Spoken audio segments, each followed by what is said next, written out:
with just a little bit of hope, knowing that as long as you're not dead, you're breathing, you can get up, you can keep moving.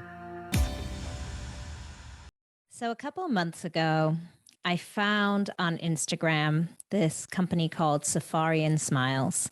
And it was a missionary trip and an adventure trip to Africa, to Kenya. Now, being from South Africa myself and in love with safari and recognizing the huge impact seeing the incredible animals of Africa and the plains has had on my life, I was absolutely drawn to it and couldn't believe that there was somebody who was in the dental world who was creating these trips to Africa. And I thought I got to get in touch with this person. And I have since then met the founder of Safari and Smiles. His name is Morris Mugo. And Maurice is an incredible human. I had no idea before I interviewed him on the business of happiness what an amazing man I was about to meet. The story that you're about to hear from Maurice in terms of his upbringing, in terms of his childhood as an orphan in Kenya, it's just incredible where he's come and how far he's come from seemingly so little.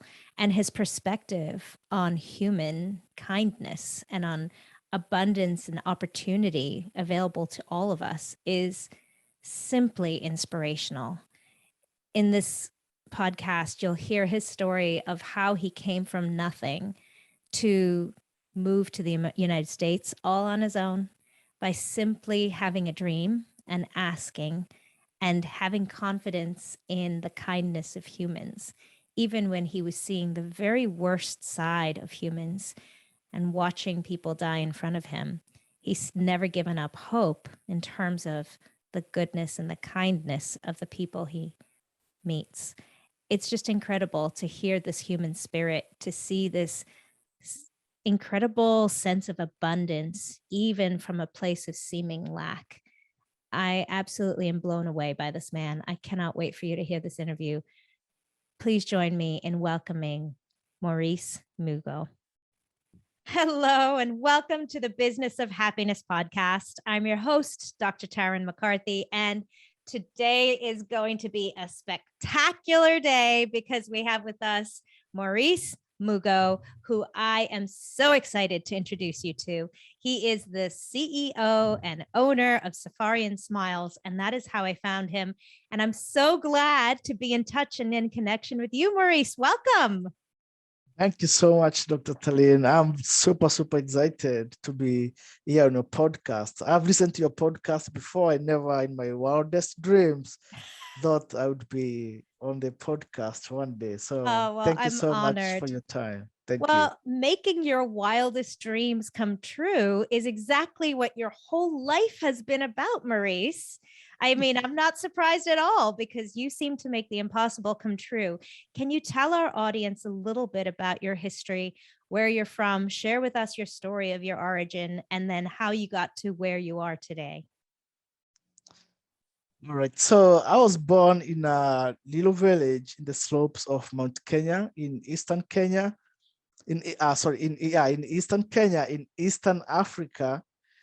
And I grew up the normal, if anybody has been to Africa, growing up in Africa, just small village, just waking up and taking the cows to graze, walking to school every day, playing soccer in the village path. And that was just my childhood growing up in Eastern Kenya. We'd walk at least, I think it was like 7 miles to school every morning. That's how it was, and it wasn't a big deal to us. So it was just so much fun walking, no shoes, because we didn't know there are other options, but we really enjoyed that. And I also grew up with my grandfather. I lost my parents when I was a little boy. So my grandfather was a game warden, and he earned a deep love for animals. I remember him bringing all kinds of animals home when they were hurt or sick. So he installed in me a big love for animals and generally game drives and all that kind of thing. And when I got the chance to go to the university in Kenya, I went to Masai Mara University. And it was I was in Masai Mara University, is very close to the Masai Mara National Reserve. If anybody is familiar with Masai Mara National Reserve, it's one of the seventh wonders of the world, in the world with the world-based migration. So by good luck, I got a chance to go to Masai Mara University, and it was while I was there that I got a chance to come to the United States, and I came to the United States in 2013. Actually, today is 9 years since I came to this country. Today. Today, yes. Wow, Maurice, that's incredible. Well, happy anniversary. Thank you so much. Thank you. So 9 years ago today, you came from Kenya to the United Yes, States. yes. And how were you fortunate enough to make that trip? How did you get to the United States? So actually, this happened by a chance. I always remember it was 2012. Mhm. And if anyone knows about the area around Mount Kenya, I come from the leeward side and it rains a lot. So one Sunday afternoon, my grandmother sent me to the local market. I said, okay, perfect time to send me when it's raining. And it was about to rain, no umbrella. And I said, okay, I'll go. So I'm walking on the road going to the local market, and I see some people in a Land Rover that was stuck because we come very close to the road that goes to the top of the mountain. And people go there all the time to do fishing at the crater lake that is up there, or just to go to the lodge that is up the mountain. It was three guys. And growing up on that path, we always liked to see those cars stuck because, when we help them push there, we're going to get some kind of tip. So so I was excited to help them push the Land Rover from the mud, but we couldn't do it because it was just the three of us. It stopped raining. I went back to my village. I called a couple of my cousins and friends, and we helped them push it. And the guys asked us. We didn't even know if they're American. So in Kenya, if you're living in a little village, you see anybody white, we don't care if they are from China, Russia, they are or Mexico, they are all Americans. So I told them there are some Americans that are stuck, and that's how we went to help them. And the guy asked us, the older guy, I assume he was the dad of the other two young guys or just co-worker. He said, "What can I do for you guys?" And of course, we were expecting maybe $2, $3 for tips. I told them I want to go to America, and the guys were a little bit perplexed. This time I was our first year in the university, and one of them said, "Actually, there's a way you can do that." I said, "Okay, I want to hear about it." So he asked the other one about if he has heard of diversity visa lottery. And I said, "What's that?" So I couldn't even understand his accent. So he wrote it down for me. He said diversity visa lottery. He said it's like a lottery. I had no idea what a lottery is, but he said it's free. You just have to go online and try it. Mm. So I kept the paper with me, and within 3 weeks, it was time for me to go back to the university. I knew I could access free internet over there. And I really looked it up. There were so many scams and everybody saying win the green card lot, but I looked for the one that was actually from the State Department, and I saw the requirements. You need to have certain level of education, and then you just apply. But they required you to have a 2x2 picture on a white background, professional end shot. And I was so serious in listening, so I went to inquire. I never taken one before, so I went to inquire in a local studio, and they said it was 200 Kenya shillings. That was too much. That's like $2. So I made my calculation and saw if I bought food from the school mess, that's like food for 3 months. So I said, yeah, I'm not spending three months worth of food on taking a photograph. And I went to one of my roommates in college. He had a camera. I said, could you take a picture of me, like just something close to this? Luckily, he was a computer science major and he knew a thing or two about editing and all that. He took a picture of me on a white background in the hostel. We uploaded and it went through, and I applied, and that's it. Wow. And you actually won the lottery. You won I the wa- green card lottery. I won the green card lottery. You have to wait. The results always come out around around May. So one night I'm in school, we are doing finals, and I wake up like 3 a.m. to study. I check the email and I saw you've been randomly selected for further processing of your visa. I thought, oh, maybe another scam. Then I looked, I saw from State Department. I knew, okay, this is legit. So I was now super excited, but that was just the start because I thought now I'm just gonna go to the airport, show them my email and board the plane. But it was just the start of a long journey that needed lots of money. So I knew it was a lot of money to do the medicals, to get the plane ticket. So I became a student and also a businessman at that time. I started selling things to my fellow students to raise the money because I didn't want to tell anybody I'm coming because they would be so skeptical, or my relatives would stop paying for my school fees. So I started going to Nairobi. I would buy some clothes, come and sell them to the students. At some point, I went back to my village and I would buy cows from one village to another and flip them, sell them for a higher price. I did that for almost 3 months. And everybody started saying, what are you doing with all these cows? You were flipping cows. I was flipping cows to raise my Wow. money to do To fly to the America. to fly to America. And down the line, I came here the same day. That's the same day, almost when the Baltimore events, I never forget, they just won the Super Bowl. That's the time I landed in Dallas, Virginia. And I couldn't believe it. I was here and it was like a dream come true. So this was just the beginning of your journey in the States, though, because you Yes. followed another dream, and that was one that you had been introduced to when you were younger back in Kenya. Yes. So when I was young, I never ever been to the dentist. So we had one dentist in a local town. He was a guy from Sudan.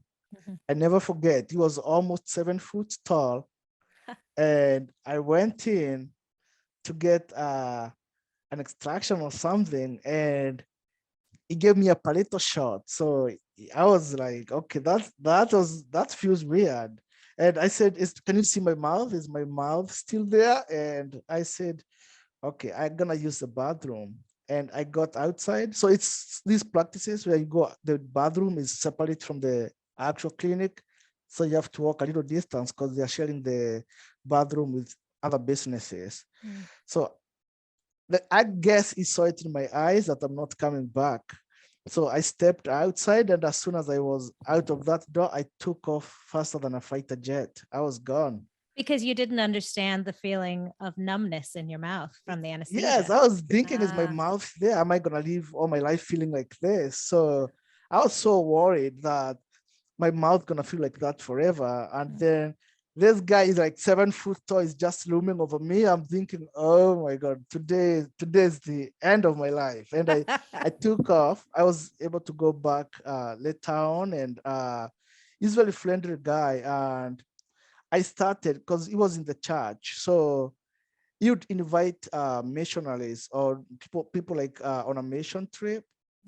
And I started because he was Sudanese. He couldn't speak Swahili or the local language very well. His Swahili was broken. So I would help him to interpret when people came, and I'm just there seeing people come with a lot of pain. They would say whatever is hurting them. I would interpret to the missionaries and him, and they would help them. And I really became interested in dentistry over that period of time. I said, it doesn't look so bad like I thought. Because I see somebody walk like 20 miles coming to the mission at the church, and they would come with great pain. And when I saw them leave, just so relieved, I was like, okay, this seems pretty interesting. And I was really interested in doing that, but I couldn't get enough scholarship. The scholarship I got couldn't enable me to go to dental school in Kenya. So I ended up, the government actually in Kenya chooses the course for you. You don't get to choose. So you choose, but then they allocate depending, and there's a lot of competition for that. So if I had a chance, I could have paid to pay by myself, I could have got in. So I said, okay, maybe one day after I'm done with my degree, I can fund myself and probably be able to do it. So when I got to the US, I said, okay, maybe this is a perfect opportunity for me to get into dentistry. I didn't even know much about like the dental hygienist or anything like that. So when I first asked the career people at the college, I said, how can I get into dentistry? So they told me about dental assistant, dental hygienist, and dentistry. So being a dentist, I said, dental hygienist sounds pretty good. Maybe I can do that. They said, you can absolutely do that. And from there, I had one mission just to get into dental hygiene school. Wow. And I got in 2015. And I had a great time in dental hygiene school. I started writing a blog from day one when I got in. It was called the Tales of the Dental Hygiene Guy. And I was recording all my experience in clinic from the day we received the first instrument. I was recording, it's like a small diary for me. And it just helped me, like remember. It was for me to remember all the good times we had and the tough times too, because the school was not as easy as I thought it would be. Mm. And then you succeeded. You became a dental hygienist. You started working, and then the pandemic hit. Absolutely. So Yeah. I started working, I was loving my job and enjoying it. And then during the pandemic, we couldn't work and my son was born a playmate. And now I'm in the house, I can't work. My wife had just finished pharmacy school. She couldn't work either because she didn't do her board exams.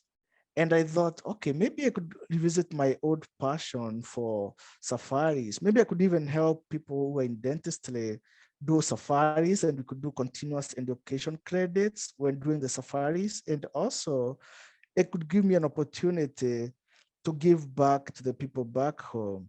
Because in Africa, we always say it takes a village to raise a child. And for me, it literally took the whole village to bring me up. And I knew this would be perfect opportunity to give back to them, may it be through dental mission trip, maybe sponsoring a kid through school. And I was very, very fortunate, and I really thank everybody for their support, because I found a group by Elijah Desmond called Trapped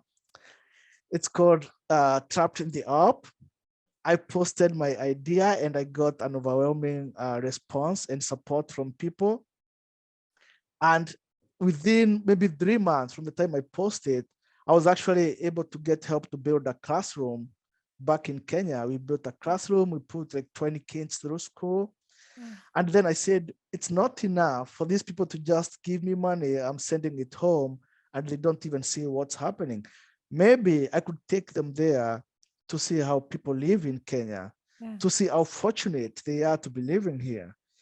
It would be a chance for them to also become appreciative of the life they have in this country. So I said, it would be a good chance to go with them. They have time of their life. If you love safari, you also come back a changed person.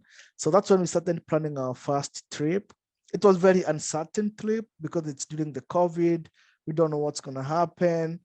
But one thing that I feel attracted people to it during my years of being a guide. So my side job in college was sometimes I would pick jobs to do a tour guide when I don't have class, or if the money is too good, I would skip class and go do it. So I built a lot of connection over that period of time. So I knew the tourist traps to avoid. And I also knew a lot of hotel managers. So I was able to negotiate a very low rate for my trip. And like a regular safari for 7-10 days, like the one we did, would probably cost 5,600, the lowest, but my trip was 2,700. It was That's like, unheard of. Yeah, yeah, it was absolutely. super, super low priced.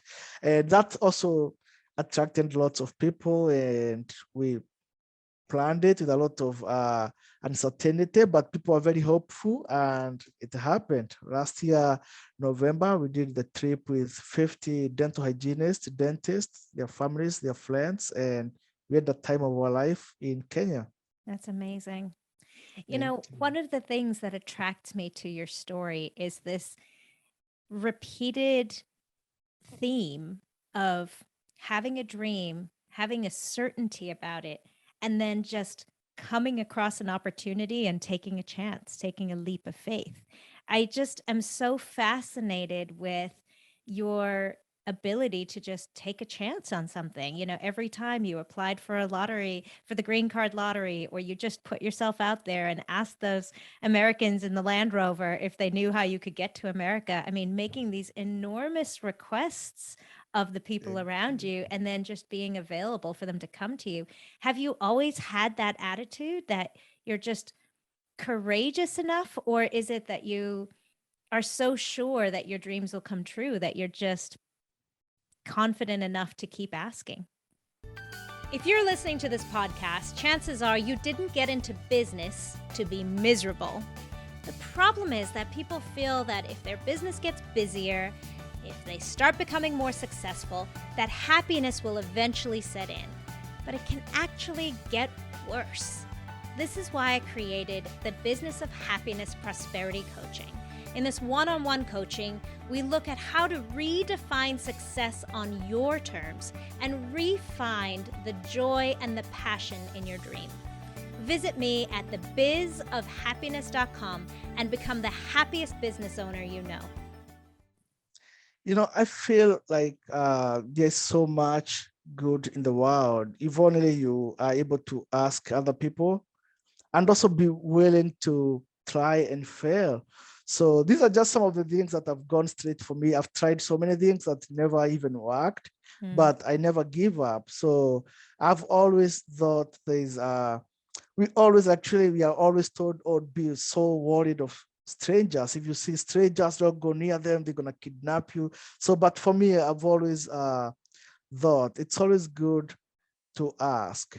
Unless you ask, you'd never really know. And that's why I see sometimes, like even like in the country here, it's a little bit different for me coming from the village where everybody supports each other so much. Like everything is so communal. Like it's not uncommon for you to cook food and share with your neighbors. But here, unless it's a big party and you have your neighbors come over. So for me, I've grown with that spirit of working together with others. And I always feel that there's so much good from people. You've only decided to focus on the positive, and it's never a big deal to ask. It's not such a big thing because the worst that can happen is to be told no or I don't know, and you just keep asking and looking. Has there ever been a time that you asked for something and you didn't receive it and you were enormously disappointed?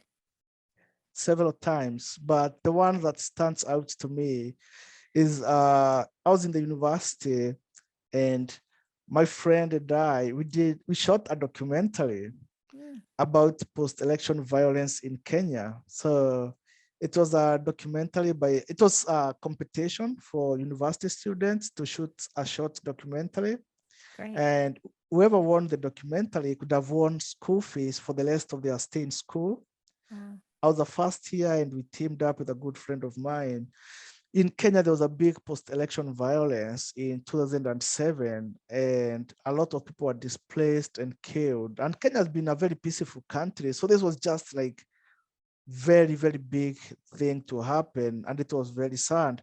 And it affected me personally. I almost got killed in that post-election violence because I had gone to visit my brother, and people around me were just getting shot. I just got out of the bus in a new town. I had never been there before, so I just finished my high school. I'm going to visit my brother for the first time. I get out of the bus. I'm carrying a big load because he lived in the coast. I'm carrying, so it's common. Like if you go to visit somebody, people send you with all kind of things, what they can't bear there. So avocados, I'm carrying yams, I'm carrying this and that. So I get out of the bus and chaos erupted. I could see people getting shot around me, and I don't know where to go. I have no money. You're supposed to pick me up. I have no cell phone. I don't want to let the bags get lost. So it affected me so personally. And I was so lucky that I survived that because I saw at least 5 people get shot. Wow. And later when I reunited with him, also traumatized. Even today, it just hurts me to think about it. So we shot a documentary with a good friend of mine about all this. We interviewed the people that were affected by it as well. It was sponsored by Al Jazeera. And I was fortunate enough, our documentary was second in the whole of East Africa out of like 17 universities. Wow. And they were taking only 3 people. So we were supposed to go to Doha and meet the people from Al Jazeera. But when they send the money, they cannot send it to you because you're a student. They send it through the university. So Kenya being so corrupt, the university I went to, the people that run it, they are not from my tribe. And if you are not from that tribe, there's a lot of tribalism. If you have nobody who you know, it's always a matter of who do you know. So the friend that we did this documentary with is also from another smaller tribe. So it's always who is from the bigger tribe, who do you know? So it was also just another kid from a small tribe. And so we went to the dean of school. We said, okay, we got the email and I know they sent the money, the airfare. We were so excited. We're going to be on an airplane. I was more excited about being on an airplane than even the school fees. So they said, oh, we never received anything from them. And then, oh, we could communicate with people at Al Jazeera through emails. And as the deadline got closer and closer, there was no way I could fund myself to be able to attend. But they got the money, they cashed it, and that killed my dream of ever exposing myself to doing anything for Al Jazeera or even the documentary. So that was a big thing for me. It really crushed me because I was super, super excited. I got into debt, personal debt, trying to do the documentary. So it was a big disappointment for me, but I never gave up on my dream. So, what is the mindset then when you have this dream that has been crushed, when you're so excited, when it's so close you can taste it, when you know that you deserved it, and the reality of it is that that money really was yours and that opportunity was hard earned. So, what is the mindset behind that when you do have that failure and you pick yourself back up and keep trying? So I always don't have very big expectations. I have dreams, I have hopes, but I never really tie all my life to it. As long as I'm healthy, I got my 2 hands, I got the same brain, I got the same eyes, I got the same ears. I'm always ready to get up and go. So it's funny because now the dean is actually my very good friend. And the dean that they spent the money, I just got here, I found out even as a relative that lives here, we connected with them. And so to me, I think the mindset we should all have is not to tie our life really to some of these goals. It's just a goal. So I give myself permission to try again. I could have let that crash all my dreams and everything, but I was ready to get up and go again, like nothing happened. I still have the documentary here with me, actually. so, That so resilience is admirable, Maurice. It really thank is. Is you. that something that you learned as a child, or is it, do you have a, was it your grandfather? Was there somebody who taught you that incredible resilience? I learned this actually also from my grandfather because he was a very resilient man. He put over 20 to 30 kids through school in our village with his warden salary. It was very common for me to wake up and find kids that I never saw before come from inside our house. So, and I always feel like also growing up without a lot, anybody to become a resilient person. And I feel like it's just inbuilt in me that we cannot give up. One little thing should not really stop us because there's so many opportunities. As long as you are healthy, you are able. I feel like really there are events that really clash people and make you feel like this is the end. But with with just a little bit of hope, knowing that as long as you're not dead, you're breathing, you can get up, you can keep moving. That's amazing. So, Thank you. what do you think is your definition of happiness in your life then? What is it that brings you joy, and what is the definition of happiness for you? Definition of happiness for me is touching somebody else's life Hmm. and helping them, somebody that I know they can't, I'm not doing it to be paid back, but my definition of happiness is lifting somebody else that has no opportunity or even chance to repay me. Wow. Wow. It's absolutely beautiful. How I know you have some little kids too of your own, children of your own. How do you teach your children this? Now I know they're very little at the moment, but how do you teach your children this? How do you teach others this? So for my son, the 22-month-old, I actually love reading. So I always read for them. And one time I'll give like a book to his little brother and to try to snatch it away from him.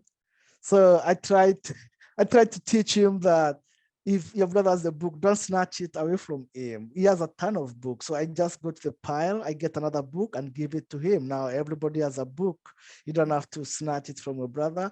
And I think he gets the whole concept because sometimes now you go pick a book, give it to his brother, and you pick another one and hold it. So I feel like just being able to share what we have is the start of being able to lift others up, and it's never really too late to start. And I'm also, because I feel like there's not enough books to teach us. There's no lesson to teach you to be a good father, to be a good parent. I'm always educating myself. If you see here, I have this book has helped me a lot. It's called Raising Good Humans. Yes. Yeah, so these are the kind of books I'm trying to read them, and there's a couple of others too, just to enable me to pass on all this to them. This one is called The Old Brain Child. It's also a Awesome. great read. So I feel like just reading these books is gonna help me to be a little bit better in bringing up good kids. We'll put both of those books in the show notes. Um, Thank you. so that other people can follow your lead in becoming a good parent.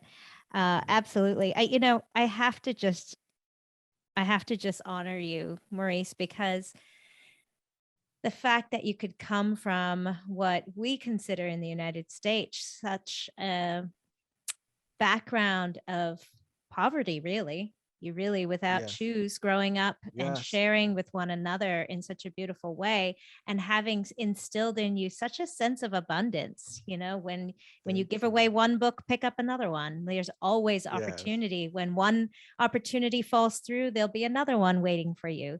This whole Yes. ingrained idea of abundance just has followed you your whole life, and it's such a beautiful thing to watch. And I'm so inspired by the purpose that you have of uplifting others. And you do it whether you're in Kenya or the United States. It's just incredible to watch. And I just want to honor you and say thank you for being such an incredible inspiration. Thank you so much. Thank you too for having this podcast, which enables people like me to tell my story. I know you are very busy or don't taste with your practice, but when you take time off to do a podcast like this, and it's amazing because I've listened to your podcast before because I'm a big podcast listener on my commute, and I've listened. I'm pretty sure I have it saved. I said this is serious business, the business of happiness. So I'm just Very amazed serious that I'm here. business. Yes. So I remember Oh, seeing that's that name. It was very catchy to me. I said, okay, this is serious business. I there better you listen go. to this. Well, So I'm honored to have you as a listener. And, I'd love to also know, what do you recognize in yourself as a superpower? I see so many superpowers in you, but what do you recognize in yourself? So in me, I think my superpower is ability to connect with people. I love people. I love people. So I feel like everything I have done all my life, everything I have probably achieved, good thing that has happened to me, it's all from other people. I'm a big people lover. I love people. My superpower is even the worst of the worst patient that everybody says, oh, they are here. They become my best friends. I love people. Wow. Wow, that's incredible. I'm speechless, Maurice. I'm absolutely Thank you. speechless. Thank you. Well, I would love for my audience to be able to follow you and find you. And for those of my audience members who are in the medical and dental professions who have dreamed of a transformational experience of going to Africa, of seeing the incredible animals and the incredible landscape of Africa and on safari, then I'd love for them to be able to find you. So, for those of my audience listeners who are driving and not able to look in the show notes where we'll put all the links, how can people find Safari and Smiles? So we are on Facebook as just Safari and Smiles and the alphabet. If you just search Safari and Smiles, it's gonna pop up with a lot of beautiful animal pictures and last trip. If you go to YouTube, we have a channel called Safari and Smiles on YouTube. And also you can find us on Facebook. You can find us, we have a little group called Safari and Smiles. We share positive quotes. We just have beautiful pictures from last trip. So there's the group, Safari and Smiles. There's the page, Safari and Smiles. And we are also on Instagram and YouTube. Wonderful, wonderful. And you have another trip coming up this summer, am I right? You're right. Yes. You have another trip coming up in June. I was actually checking just before you got in. We just got from random, we just got 7 people booked today. I don't know if Wow. it's same dental office, but yes, in June, we're going to be doing another trip at the start of June. And what is so special about this June trip is because we'll be going back to my home village Ah, and we'll be supporting a local children's shelter that helped me a lot growing up. We'll be doing a dental mission trip on June the 4th for the whole day. We'll be doing a little bit of medical mission trip as well on that day. When I say medical, sometimes we have people with just something like diabetes. They don't know if this happens, all you need to do is get an orange and save your life. But people die every day because of lack of information like that. Another day, a friend of mine shared with me that they were traveling in a vehicle and this mother was almost losing a child because the child was choking, a very young baby. And everybody we call them matatu, like a small minibus, didn't know what to do. And they were all just there screaming, staring at the baby as the baby almost died. mm, Luckily, my friend knew about CPR and was able to save the baby's life. So if somebody is in medical field and you join us and you get a group of, let's say, 10 people from the villages nearby, teach them how to do CPR, basically something like that, as easy as that. Even the most basic CPR, this is what you do if a baby is choking. This is what you do if you find somebody with diabetes. This is little things like those can mean life and death. So I'm really excited about this, even if we don't do complex dentistry, just teaching people that their teeth affect their hearts, that's just going to be a big life changer for them. wow. Fabulous. Yeah. Oh, Thank well, you. thank you so much for sharing your story with us tonight. I'm so excited for you. And I can just tell that this new adventure of yours with Safari and Smiles is just going to take off. I mean, it can't help but be successful and the impact that you're going to have on so many people's lives. And, I just am so honored once again to have met you myself and to be inspired by you. So thank you again. Thank you so much. I really appreciate this opportunity. I really appreciate your time. I can't wait to just share this episode with so many people because I'm pretty sure this is probably my second time on a podcast, and it happens to be a podcast I used to listen to. So this is a big deal for me. Thank you so So much for cool. having It's a me. big deal for me too. So leave us, please, Maurice, with some inspirational message, something that can guide the rest of us to see life the way that you see it. So one thing I'd love to share with everybody is to always know that even at your most down moment, you just, it's all in the mind most times. And you can just look for one little thing that's a happy thing in your life that you can focus on. And there is never a shortage of good things to focus on. Don't just think it's all gloom and doom, but just even to be able to have two eyes. If you don't have two eyes, you have 2 ears. Just to be in a little bit of, even when you are sick, think that you are in a country where you're able to access medical care. So I feel like we should always try to focus on something positive and give yourself permission to fail. Don't be afraid of failure. If you're afraid of failure, life is made up of little failures here and there. If you've always focused on your failures, you're gonna live a very sad life. While there are so many positive things to enjoy in this life. So, number one, always try to think positive. Number two, do not be scared of failure. It's just a stepping stone to success. Love it. Thank Well, you. my friends, you heard it here from the one and only Maurice Mugo. Thank you so much for sharing your time with us this evening. And thank you to all of my listeners to take a chance to see life just a little bit differently and have a new perspective for enormous love and enormous abundance.